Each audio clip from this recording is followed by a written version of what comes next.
we're going to put together a chassis.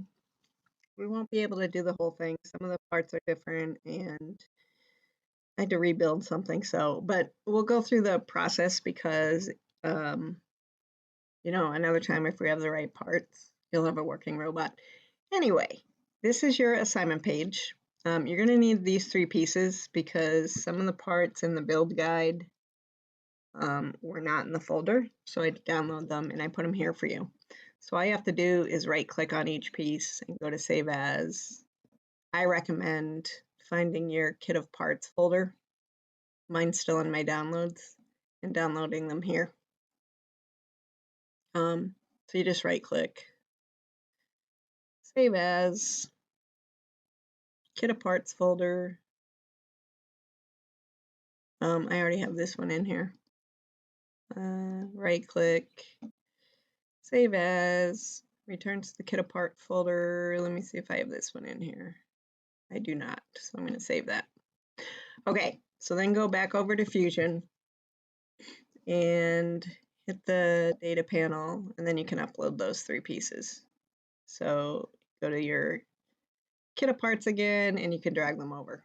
Mine are already in my data panel, so I'm not going to do that step, but you've done it before, so hopefully that won't be hard. Okay, now cancel.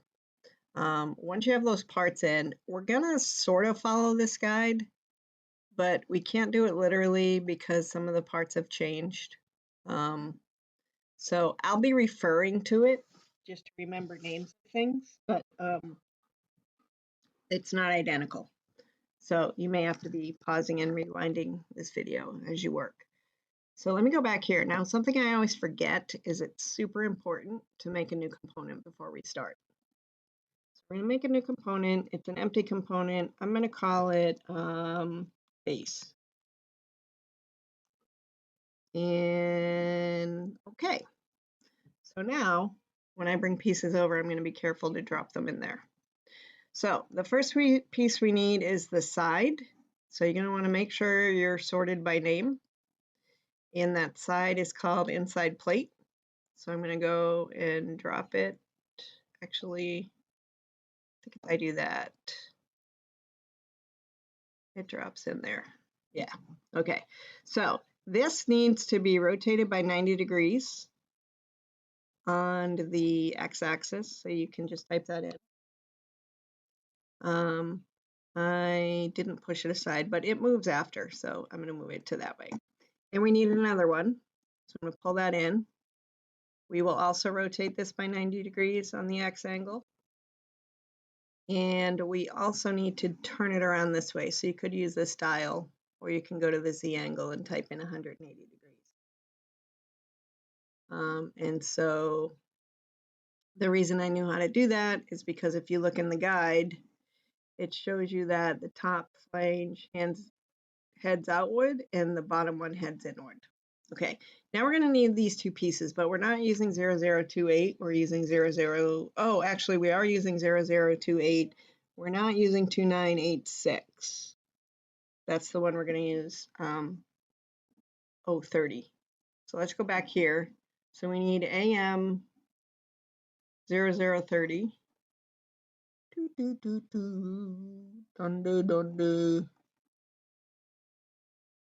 Okay, so we're going to need 2 of these. When I put it down, it's going to go on the origin. Whoops, I just rotated it. I do not rotate it yet. Let me move it this way so I can zoom in better. So zoom in. Notice that it has a little lip. So this one's going to be used for that side. So I'm going to hit enter. And now I'm going to put in another one, which lands on the vertice also. Whoops. So I'm going to pull it this way, and this one will need to, if we zoom in, we need this face going the other way. So we're going to rotate it this way on the y-axis, 180 degrees. Again, you could just type that in if you want. Okay, we're going to get one more bearing.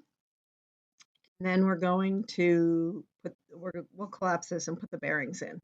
So let me just double check this. So the top bearing is the 0028. So let's drag this one in.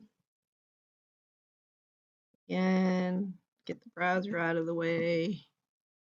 I'll push it this way. It's probably facing the same way the first one was, but let's double check. Actually, it looks like it's natively for this side, so I'm going to pull it over here and pull it over here, and there'll be no rotation. And now I'm going to pull in another one, which goes at the origin, and if we zoom in, push it that way a little bit.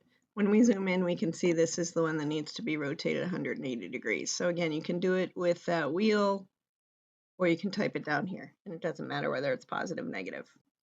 Okay, and once you got stuff placed, you can just move it by dragging, which is super nice. So the 28 is going to go here, and the 30 is going to go below. So the best way to do that, and I'm going to close this so I have more room. I'm holding shift and dragging my middle mouse button, because what I want to see is this part. I'm going to be jointing this inner right there ring. So I'm going to hit the J key, and you can capture position, and then get that. I'll zoom in more so you can see what I'm getting. I'm getting that edge right there. I'm going to hit home, and then I'm going to scroll up to the top one, and I want to hit that edge. And you can see it slams itself in place. We want this to be rigid because the axles will rotate within. So I can click OK. I'm going to do the same thing with the bottom one. So I'm going to rotate around so I can see the bottom one. Zoom in, hit J. Zoom in more if you need to, because you need that rim right there. And then after we have that rim, we can go back to home because it makes it easier to get to this rim. And again, zoom in if you need to. And it should snap into place and stay rigid. So I'm going to click OK. You'll do the same thing with these two. I'm going to pause my video since the process is the same and you don't need to watch me doing the same thing twice. Okay, so you should have all 4 bearings in place. If it bothers you seeing the joints, you can always click the eyeball next to joints, and then you just see the bearings. Okay, the next 2 pieces we need are going to be the plates that go on the end. I'm going to flip back over to the guide to find the name of it. That is called, the end plate's called AM3920. We'll need 2 of those. So let's open our data panel, AM3920. 3920, there. We're going to need 2 of them. Let me zoom this out. So this is still selected, which is important. 3920, drop it. It ends up the same way. So first, we want to rotate it 90 degrees, negative 90 degrees on X. Then we're going to rotate it negative 90 degrees on Y. And we're going to push it in this direction. Actually, let me make sure that's oriented right for that end. Yes, they face inward. Okay, so I'll click OK. And we're going to drag another one in. And we go negative 90 again. And we're going to turn it this way on the Z angle. And we're going to pull it out here. So let me click OK, close this. So what you have is that we're going to connect this to these 2 and this to these 2. And normally we'd put bolts or rivets in, but we're just going to make a joint, and we only have to make 1 joint because when it's a rigid joint, it'll secure everything else, which is a little unusual. We would definitely have to we would definitely have to use at least 2 bolts for each side. But what we're going to do is we're going to count, actually I might have this upside down. Yeah, see how there's a double edge here? So we're going to have to rotate that. Whoops. If I right click here, I can go to move copy, and we're going to want to rotate it. So we need to switch that to components. We're going to click this, and where did our, oh, that's bad. Cancel. So we need to rotate this 180 degrees on the y-axis, I think. Let's see. Let me see if I got the other one right. I got the other one wrong too. Darn it. Okay, so let's click this. Let's right click. Let's go to move copy. And we need to rotate it this way. Why aren't you working? This way. So it's the Z angle. So we're going to go 180 degrees in the Z angle. Okay, we got to do the other one too. So I can right click the piece here. I can go to move copy. And then I'm just going to go down to Z and type 180. Oh, that was wrong. I guess it's different for this one. So let's put that back to 0. So if I go this way, it's the Y angle. Okay, so that's going to be 180. Okay, sorry about that, but it's good for you guys to get better at moving stuff around. So we are going to take the 8th hole here and joint it to this hole. So I think I'm going to have this part move, so I'm going to select that first. So I'm going to hit joint. I'm going to capture the position because I like the way they're positioned. We want the upper ring right there.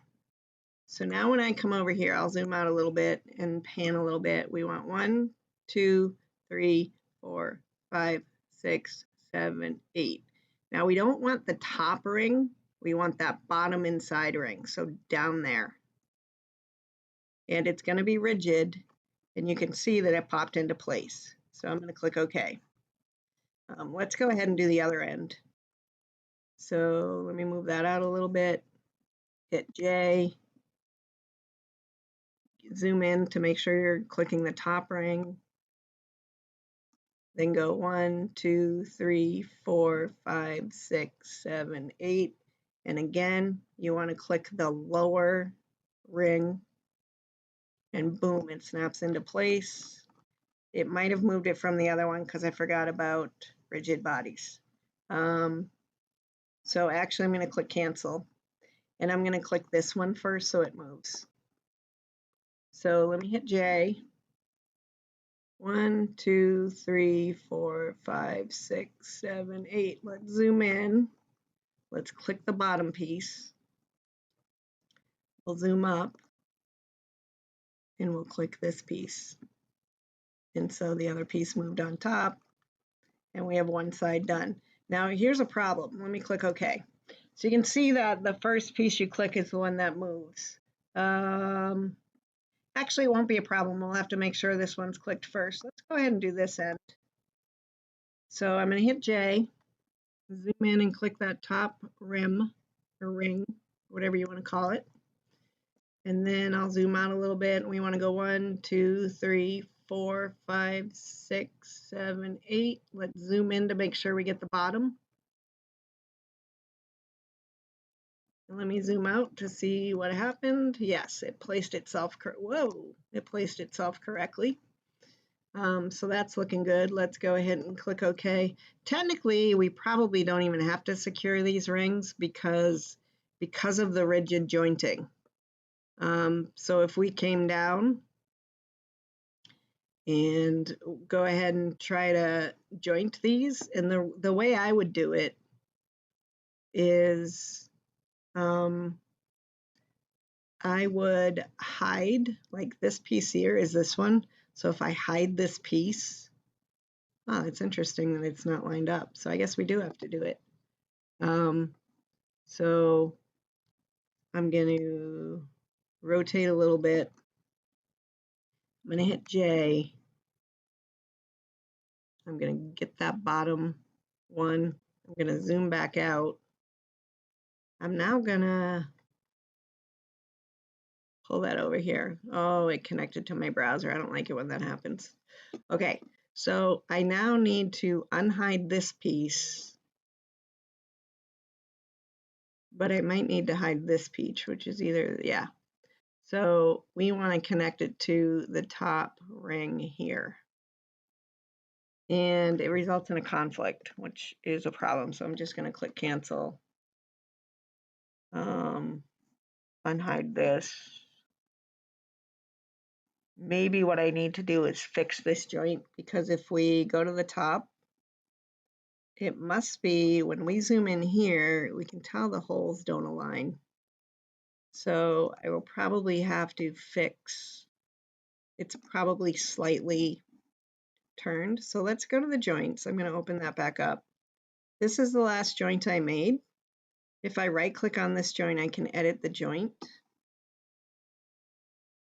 And the problem, I think, although it doesn't look it, it looks like it should be aligned.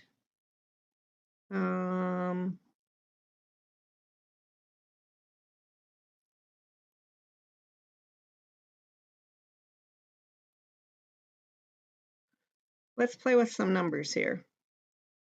So if I go 95, what happens? That's too far. Let's try 85. That's too far. Let's try 88. Yeah, see, 90 looks right. Yeah, let's just keep it at 90. I'm not sure why. Maybe the holes are aligned. Maybe I was looking at the wrong set. Okay, so we'll just leave it there. We have 3 joints, which, because it's all kind of landing with 90 degrees, you really have the base of your chassis together. I'm going to stop this video here, and then we'll put in the gearboxes.